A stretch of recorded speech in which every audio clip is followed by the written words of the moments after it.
Hi, welcome to the Gun Room. It's a Gun Room special. It's the first for us because we're going to do a pre-match podcast for the Liverpool-Arsenal game at the Emirates.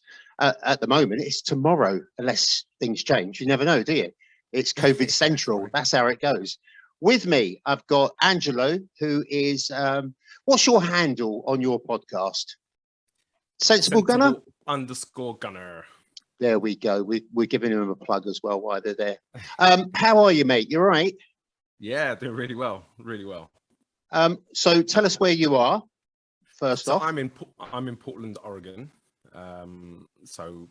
West coast of the United States. How long you been out there? I've been out here for 10 years nearly. Been coming out here. Came out here to coach originally about 10 years ago, right when the Olympics was in London. And then football coach, yeah.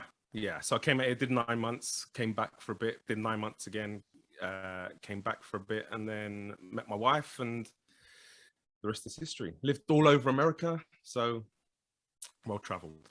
Well, I could instantly when we connected, I could see you were somewhere fancy because you got daylight. Yeah, right. Plunged in darkness in darkest Dover. Let's talk about you for a bit. You do your own podcast. Let's just explore how you became an Arsenal fan first. How did you come about to supporting the Arsenal? Born on Fonthill Road, so like Arsenal was in my back door, like in my back garden. My dad was never really into football that much, but if he had to call himself anything, he'd call himself a Liverpool fan. And I went to school with a bunch of kids who at the time were either kind of Liverpool or Arsenal fans, and then always had this kind of passion for the local team, with the ground just around the corner. And I liked what they do, and they were young. They had this is when kind of George Graham had first come in. They were young. They were building something that looked like it was going to be successful, and it was local. So everyone I knew, everyone I respected, all followed Arsenal. It made sense. Back then, who were the players that you actually sort of attached yourself to? Who did you think was right up there? So Arsenal players, Paul Merson.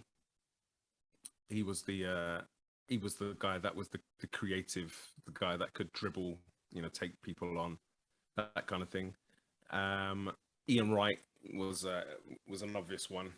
He just, his goal scoring, for somebody that played as a forward, like I tried to model as much as I could on him. And then non-Arsenal, Tony Daly, Aston Villa winger. Just John Barnes, those kind of players. Just a player that picked Barnes was a player, wasn't he? Yeah. So yeah, that was it was all about creative. It was all about running people 1v1, goal scoring. So that's what I loved about the game when I was young. I don't know whether you can hear it, but my son's just trying to break in. He's not even 2 years of age, and he's trying to steal the limelight, nick our podcast. Yeah. But we'll carry on. That's no worries. So you got your own podcast. How did you come about with that? So that was it's not like you've not got anything to do, is it? Really, you got this coaching thing. You got kids. Yeah. So basically, what had happened is I coach with a guy who's a Spurs fan from England. In fact, from Tottenham. Yeah, right. Just down the road, and we have a lot of banter between us. Yeah. But then because we coached together, like he was my assistant on an ODP program out here, which is the Olympic Development Program. We basically had a good chemistry, had a good banter, but we talked coaching a lot. So we used to meet regularly for an hour or so at the coffee shop just around the corner, and we would just basically just chat about everything football. And then COVID hit, and we couldn't talk, and it was a good way to kind of get ideas about coaching. It was a good way to kind of relieve your stresses, about football in the game and what happened at the weekend and how the referee robbed us and all of that sort of stuff. And so we just decided, you know what, That must be a regular conversation, how the referee robbed us. It's far too regular. But yeah, we decided that we would set up a podcast and we could basically chat over Zoom, and then we'd record it and stick it out there and see if it sticks. And even if it doesn't, we didn't do it for audience. We did it more kind of for mental health and just a bit of entertainment. It's pretty lively banter. We've had a Man U fan that's joined us on that.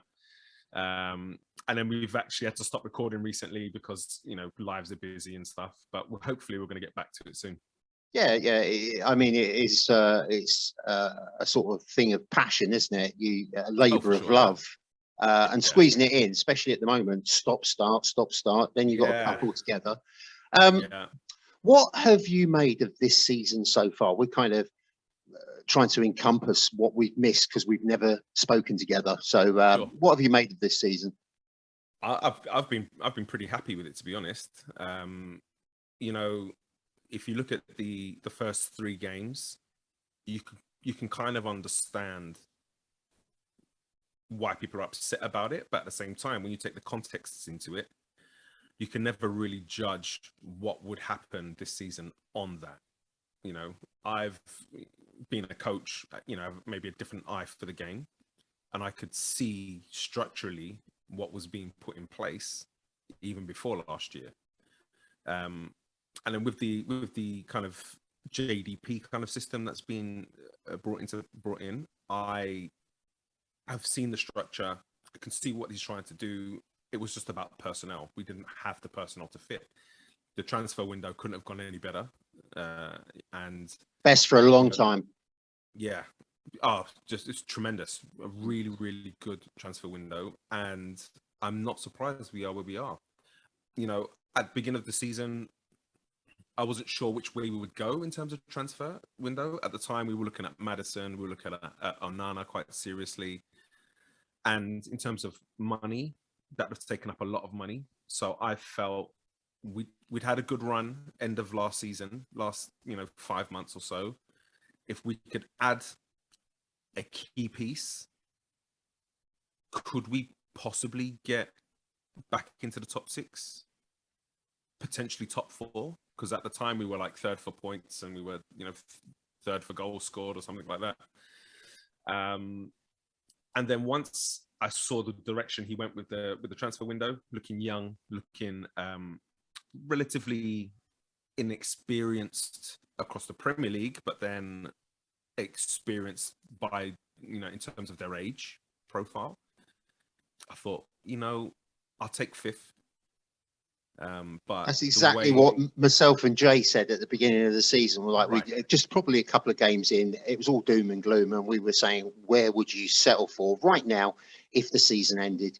And 5th really was the way to go, because there were so many things that weren't fitting and gelling, and it wasn't working. So yeah, I mean, it all seems like the normal supporters were on the same page. Yeah, right. I mean, it's crazy. I'm not getting carried away with the 4th place. I know there's some people who are starting to talk about games in hand and, potentially 3rd. And, if we win so many, we can go 2nd. And, I'm not looking at any of that. I think 5th place is huge progress, gets us back into Europe.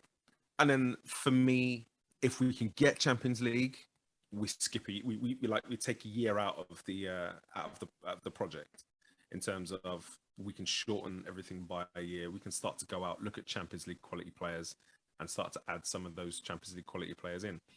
But 5th place, we go get Europe or European kind of competition standard players, which should help us push for that 4th for next season. And at that point, then it's Champions League players, and we're back. See, what I'm not too bothered about qualifying for Europe this year. It's a cherry on the cake if we do, but the project is so much in its infant stages, isn't it? Really trying to get everything together, getting rid of the driftwood, getting the new faces in, getting the energy and the high profile of the club back. The DNA, we've not had a DNA Sure. I think briefly under Emery, we had that Tottenham game and we thought, oh, here we go, like the blue touch paper. And then it all went sour. And there was a lot of bitching and drama and stuff like that. He's had the most ridiculous job to do. And as you say, the transfers are very impressed. Very impressed. We'll talk about some of those names as well in a bit. What's your high point this season so far? High point. Ooh. I mean, beating Spurs is always a good one, isn't it? And we didn't just beat Spurs. Let's get it right. We absolutely dismantled and took them apart, sold them for parts.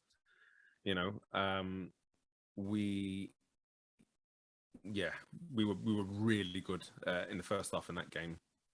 But the game against Man City, I think, you know, if you want to be up there, which is what every Arsenal fan wants, you know, some may not have a realistic viewpoint as how quickly it would take to get there, but that's what we all want. I think the Man City game was tremendous. I mean, it ended pretty horrifically, I have to say.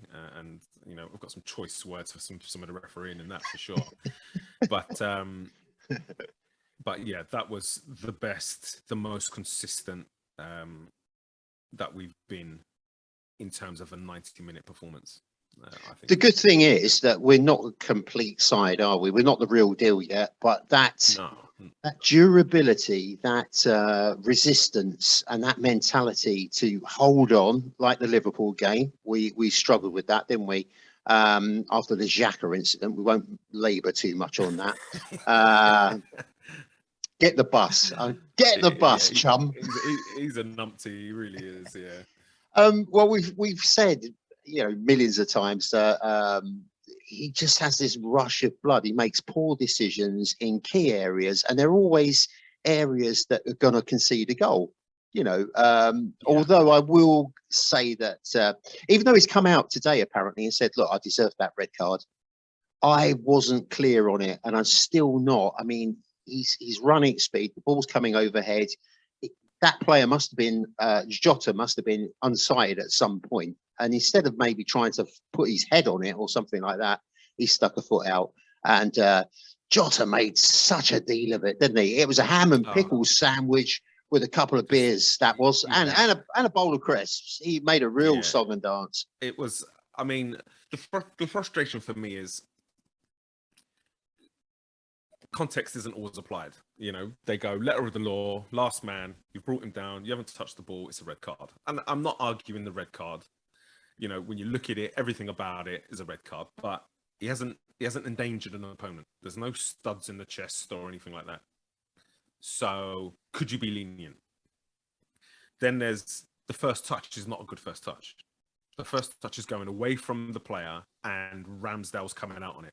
So is it really a goal scoring opportunity or a definitive goal scoring opportunity? And I think the magnitude of the game, with it being a semi-final between two of the big clubs in England, and you add in the context around the actual incident itself, the fact that he couldn't see the player, which, you know, his awareness should be better. Fair enough. I just feel like it could have been a yellow. And I feel like for some other people, it would have been a yellow. Johnny Evans going for that ball there is not getting a red card. You know, I did say this to Jay. It depends. He's got that reputation now, hasn't he? And that's not helping him. And he even alluded to that today in his statement and said, like, this was a red card, but some of the others I've got, terrible. You know, big question mark. Yeah. So, you know, there's some other things where you think that, you know, it's not just a Xhaka reputation, it's an Arsenal reputation. So you look at the Gabriel sending off Man City. Yeah, he's just got a yellow card for talking to the ref. And then there's an incident almost immediately afterwards. How many referees and how many times have we seen a referee go up to the player, pull him to one side, listen, just giving you a yellow card for that. This is your last chance. Didn't. Straight to the pocket immediately, like, you know, just ruin the game. And so I think Arsenal overall have a reputation that's gonna see more red cards that we're gonna feel are unjust. We must be winning that league, mustn't we? The red card league. For sure. Yeah. So we've discussed your high point. What's your low point? Low points. Probably Everton. I mean, the Everton. It's it was. Oh, it stank the place out, didn't it? Oh Jesus, we were on such a good run of form at the time, and we were playing really well, and then they just didn't show up. There was nothing about that game that showed, like you mentioned earlier, Arsenal DNA. It was bizarre. It really was. I mean, I know the goals were fortunate in that we gave them away, but it would just, it didn't smell good. Let's put it that way. And unfortunately, there's going to be people on the old Twitter and all of that will always look back and, if we finish, I don't know, 2 points off third place, for example, they're always going to look back at that Everton game and go, oh, if we'd won that Everton game, we could have been third, or, whatever. And that's unfortunate. Couple of quick ones for you. We'll give you a couple of quickies, if you'll pardon the expression. Who's your favourite player at the moment? Favorite player at the moment would be Odegaard, I think. Odegaard. I mean, between him and Lacazette, they are just players who lead from the front on the field. I like that. Not only can you talk, not only can you put an arm around someone and make someone feel good, or be critical with someone in a way that they receive it, which you can see from Lacazette in the way that he is with the group. You can see that with Odegaard in the way that he is with the group. They also go and leave it all on the field, and I've got a massive respect for that. Right, who's your favourite player from the past? It's got to be Thierry Henry, isn't it? I mean, between Henry and Bergkamp, you can't really look any further past them. I think they just exude everything that my Arsenal is, in terms of their values, in terms of their abilities, in terms of their creativity, in terms of their passion for the club, their passion for the game, everything. I don't know whether you saw on my Twitter feed that I put some, it was a Talk Sport conversation with a guy called Ian. And Ian said he went on there and cracked the guys up because he said that Bergkamp was overrated. I don't know who he was watching. He was probably watching Ray Parlour. Yeah, right. Yeah, I mean, Ian, if you're listening, you're not an Arsenal fan. You're not. You're a spud in disguise. Definitely. Okay, on to business. First leg. What's your lasting impression of that first leg? It was kind of weird, wasn't it? Because COVID struck in, and then the second leg became the first leg. It's kind of a George Lucas production, wasn't it? They had the advantage, even though it was said that we had an advantage. I couldn't work that one out. But what were you impressed by? What was your overall ideas about that performance?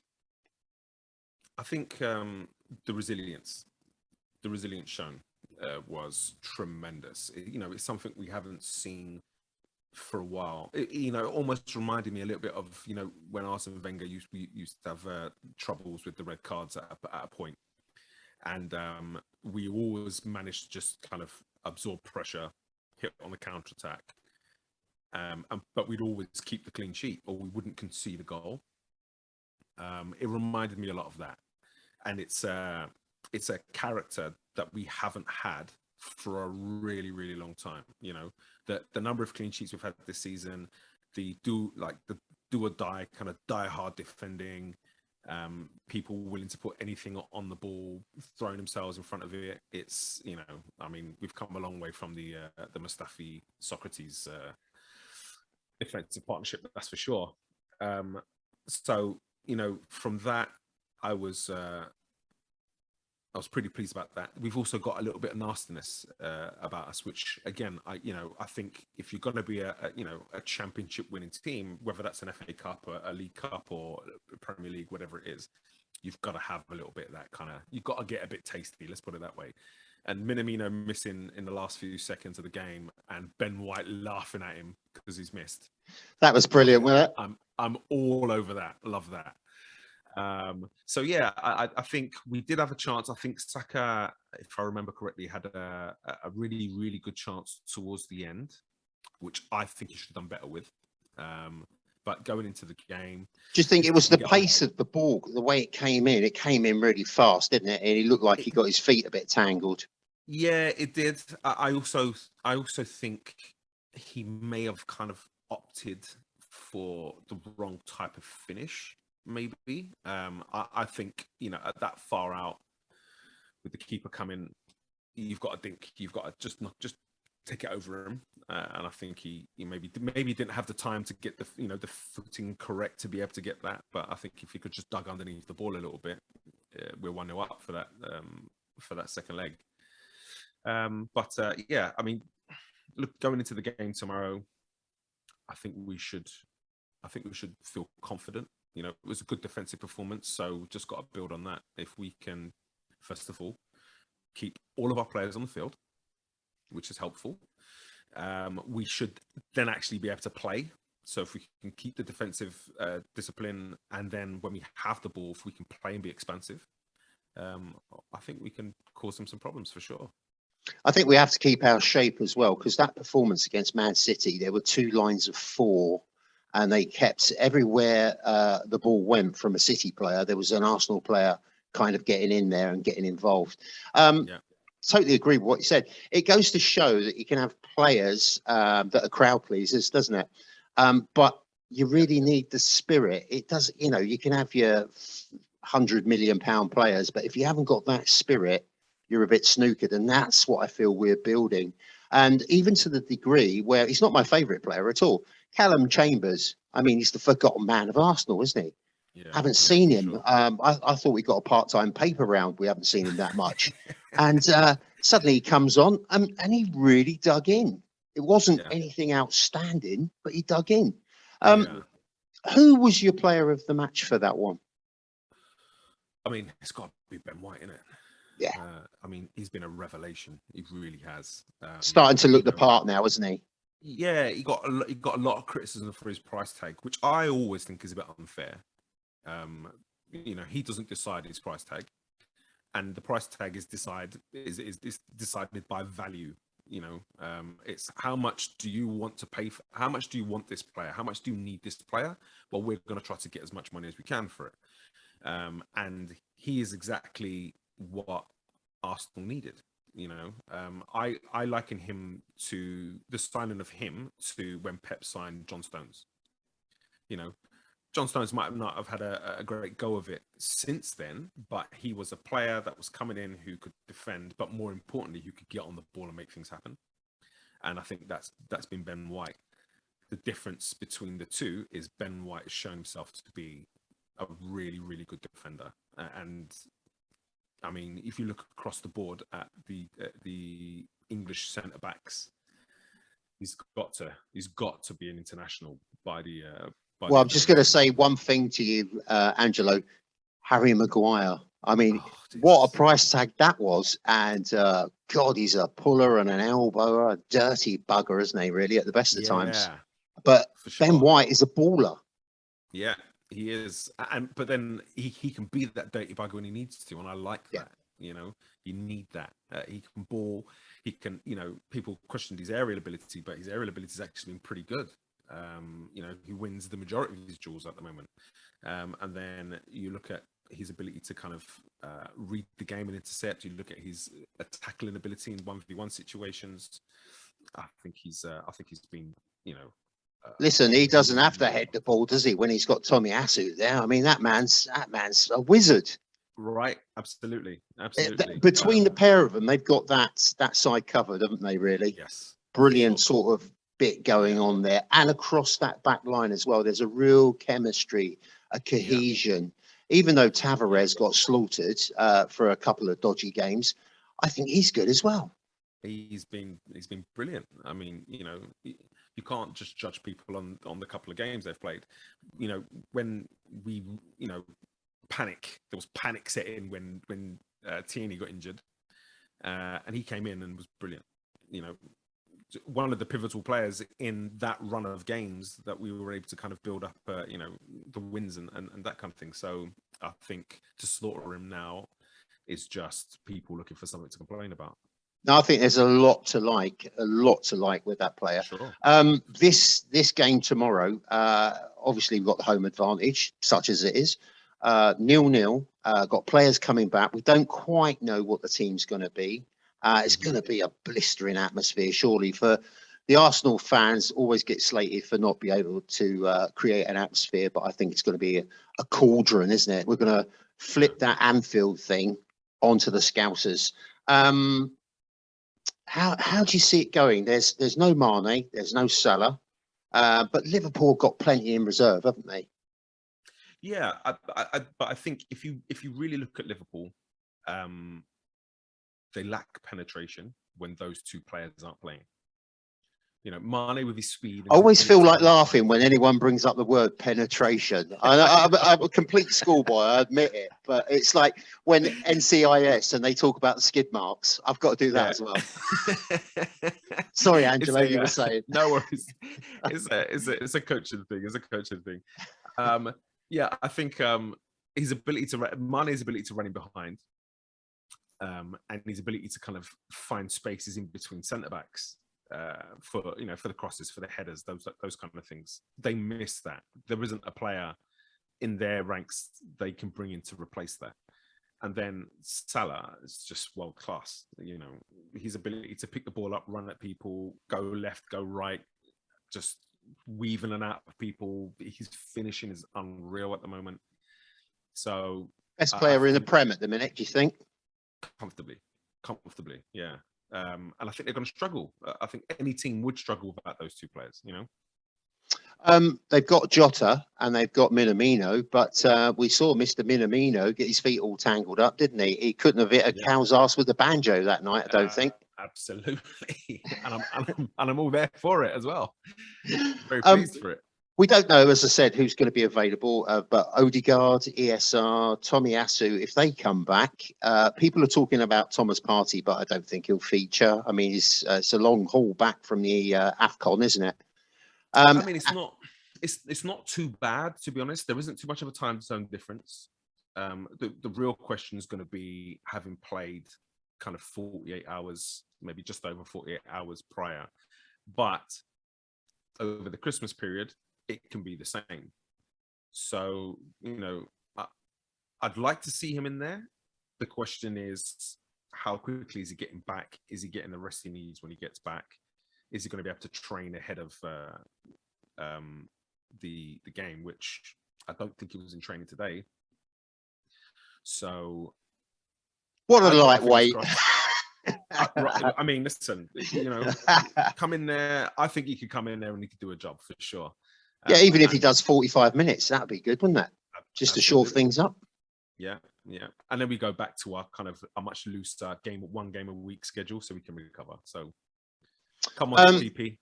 So we've got the first half. I think that's going to be crucial. 45 minutes, keeping it tight, keeping the shape. What about yourself? First 45 minutes going to be key, I think. Yeah. I always make a joke about this, and in these big games, I will say, well, you know, the first 90 minutes are going to be important. You could be well right there as well. in true Michael Owen fashion. And so I think we are going to have to dominate possession early. You know, try to get the crowd on side. You know, the Arsenal faithful this season have been magic, especially away from home.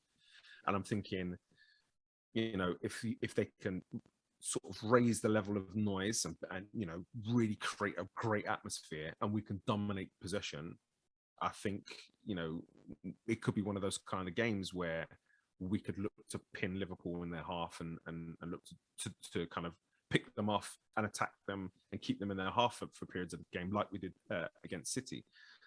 And so it's, can we dominate possession, stop them? Can we prevent any kind of breakaways from them? A la Jota over the top, that kind of thing. Can we prevent that kind of thing? And then my third point for this will be taking the chances when they come. I've got every faith that they can do it, and I'm looking at a sneaky little 1-0. That's good. And I hate predicting games, by the way. I'm not very good at it. Fate kind of guy. I don't like to tempt fate. I'd rather just keep my mouth shut and see what happens. But I think they've definitely got the potential to nick it 1-0.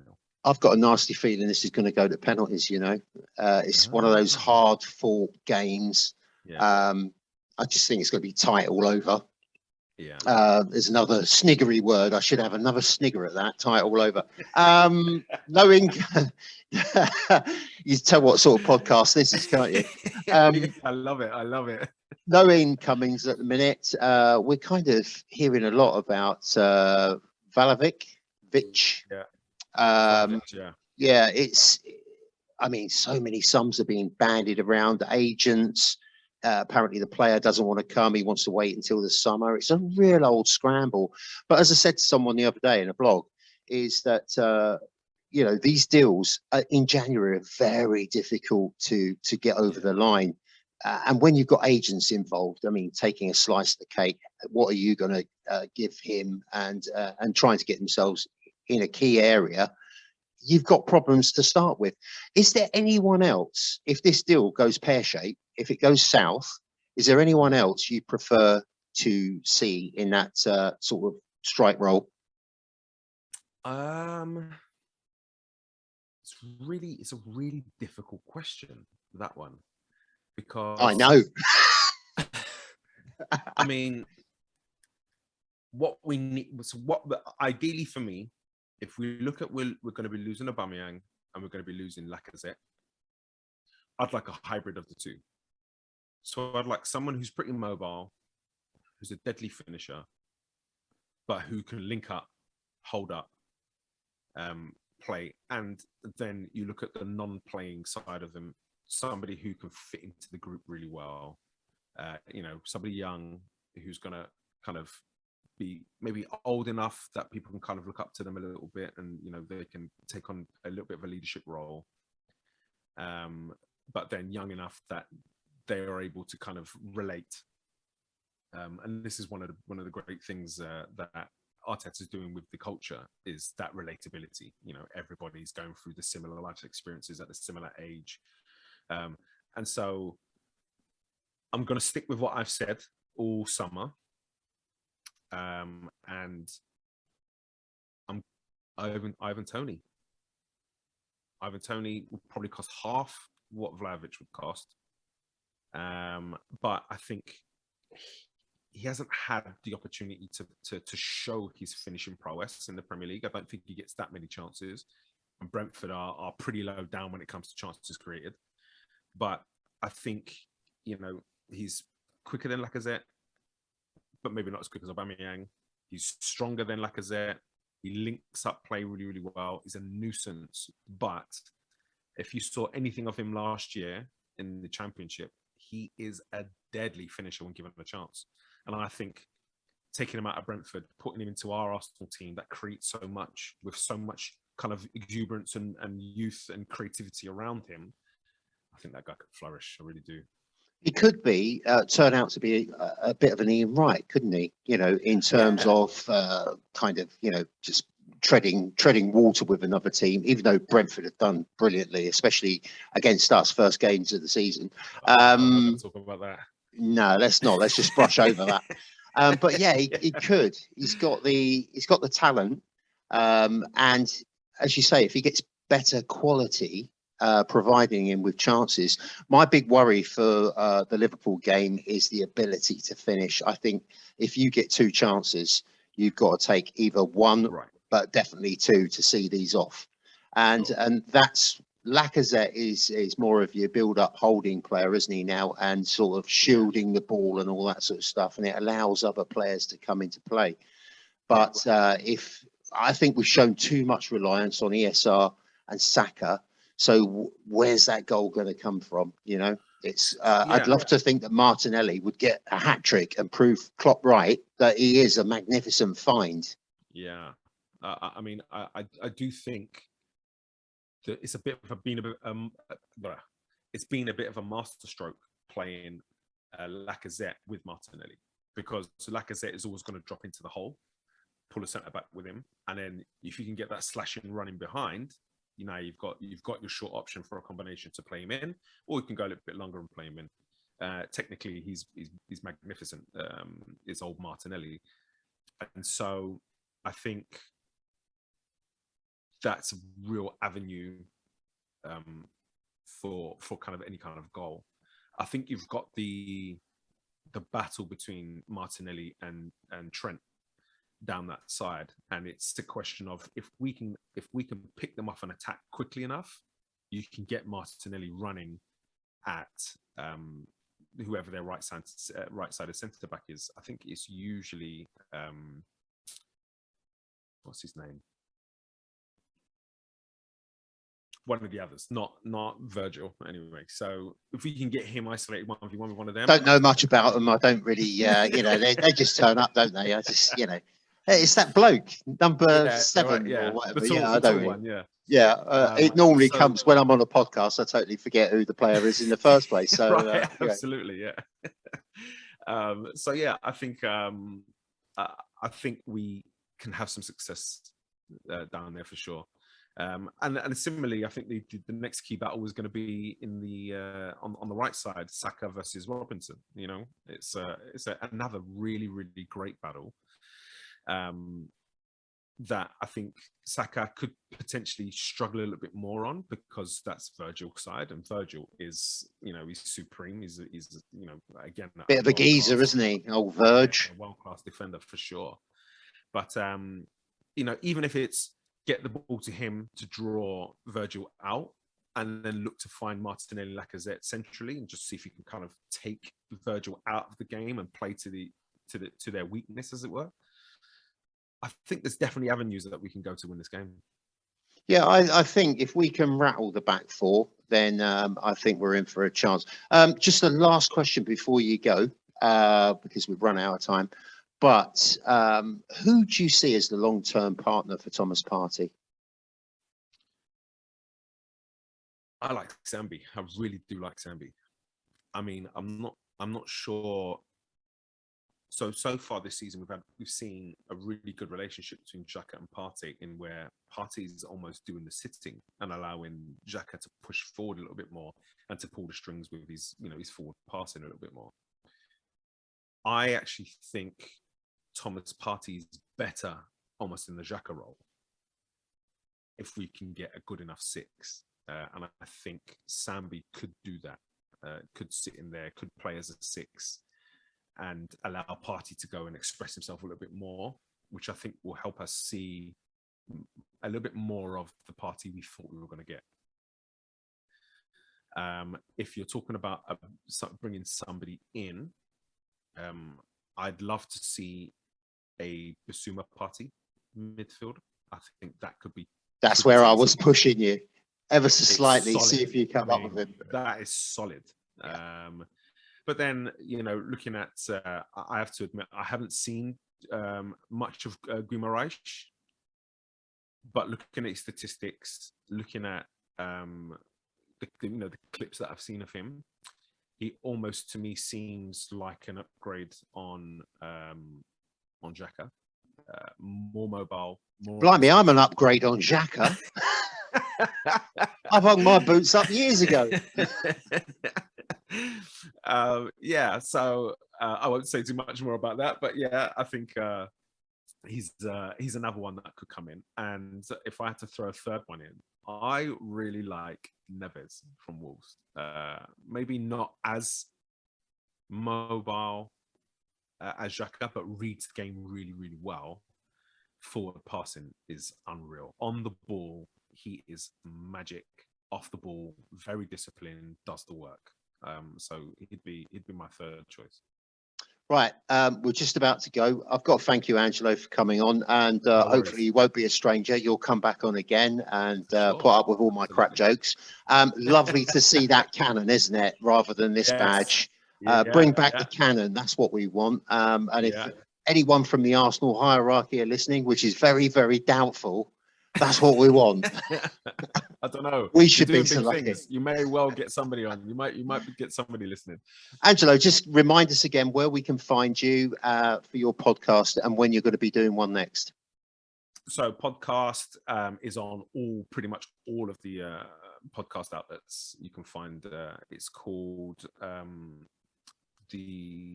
I just changed the name of it. So it used to be 4.4 miles. It's now called the Sensible Soccer Podcast, I think. Yeah. And I bet you wish I hadn't have asked that question. No, it's been a while. It's been a while. Yeah, he's just making it up. He's just making it up as he's going along. November, maybe October was the last time. But I actually may be able to get an episode out in the next 2 weeks. Well, I'll tell you what, if it's not what you said it was, watch this when we put it on YouTube, and then you can order it accordingly. There we go. Perfect. Angelo, thanks for coming in. I'm on Twitter as well, so yeah. Thanks, mate. You look after yourself, and don't be a stranger. Come back, and you can do the audio one as well. Whenever you want me, I'm there. Fantastic. Cheers, mate. Look after yourself.